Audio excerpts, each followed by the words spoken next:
تعالوا كده نعمل النهارده احلى طواجن لحم بالبصل، او ممكن تسميه كباب حله زي ما تسميه سميه. المهم هتعملي وصفه حلوه جدا. عندي كده كميه من اللحمه، وكمان يكون فيها كده نسبه من الدهون، بيبقى طعمها حلو جدا. ويفضل كمان لو انت شغاله كده في حله على النار تزودي بقى فيها شويه من الزيت، وتشوحي بقى فيها اللحمه كويس جدا، وتنزلي كده بكميه اللحمه على دفعات عشان ما تبردش معاكي الحله، وتبدا اللحمه تفقد كل العصاره اللي فيها.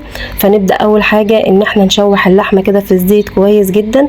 ومعايا بقى هنا كده كميه كويسه من البصل يعني زي ما بتحبي كميه البصل ابداي بقى زودي الكميه اللي انت عايزاها. انا هنا كده قشرت البصل وقطعته، ولو عندك بقى البصل الصغنن كده اللي هو القوارمه ده بيكون حلو جدا.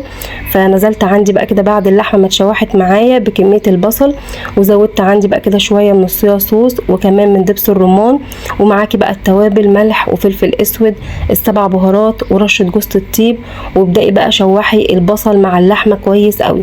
ابداي زودي كده كوبايه ميه، واول كده ما تتشرب معاكي ابداي زودي كوبايه ميه كمان لحد كده اللحمه ما تستوي معاكي.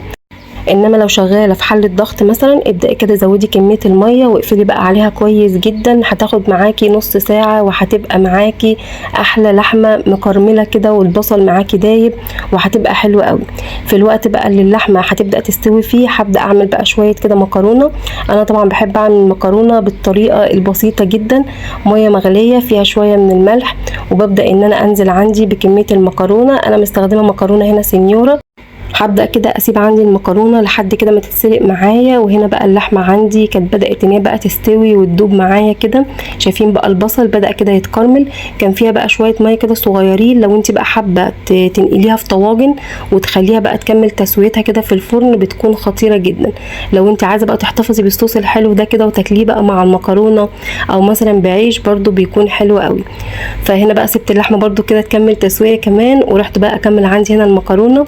شويه بقى زيت كده في الحله، عليهم بقى كيس صلصه، اي نوع صلصه انت بتفضليه. انا كنت مستخدمه صلصه اسمها اجين، كان اول مره اجربها بس حاسه ان هي فيها لون زياده، بس هي كطعم كويسه جدا. المهم كده يا بنات نزلت بقى عندي بشويه كده من الملح والفلفل الاسود، وما بزودش اكتر من كده للمكرونه.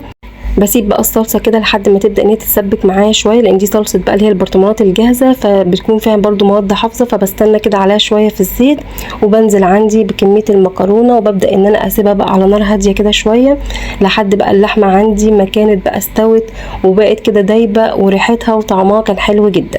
فزي ما قلت لك لو حابه ان انت تنقلي بقى اللحمه بالبصل بكل الصوص اللي فيها ده وتنقليها في طواجن وتسيبيها بقى في الفرن كده مثلا نص ساعه كمان. ولو عايزه كمان تعملي لها مثلا غلاف كده من العجين اللي هو بقى العجينه البسيطه جدا اللي هي ملح وخميره ودقيق وسكر، هتبقى معاكي برده هايله قوي. فقدمت بقى عندي هنا كده طواجن اللحمه ببصل، اللي حابب ياكلها مع مكرونه ياكلها، الناس اللي بتحبها تاكلها مع رز مفيش مشكله. انا شخصيا بحبها بالعيش جدا. فجربوا بقى وصفه اللحمه ببصل دي يا بنات هتعجبكم قوي. ومش شرط ان انت تقطعيها مكعبات صغيره، خليها كده قطع كبيره مش هتتهري معاكي، وهتبقى جميله كده ولذيذه جدا. تقدري برده ان انت تجيبي كده قطعه فحم وعليها بقى شويه زيت وتدخني معاكي اللحمه، هتبقى حلوه قوي. جربوها هتعجبكم جدا.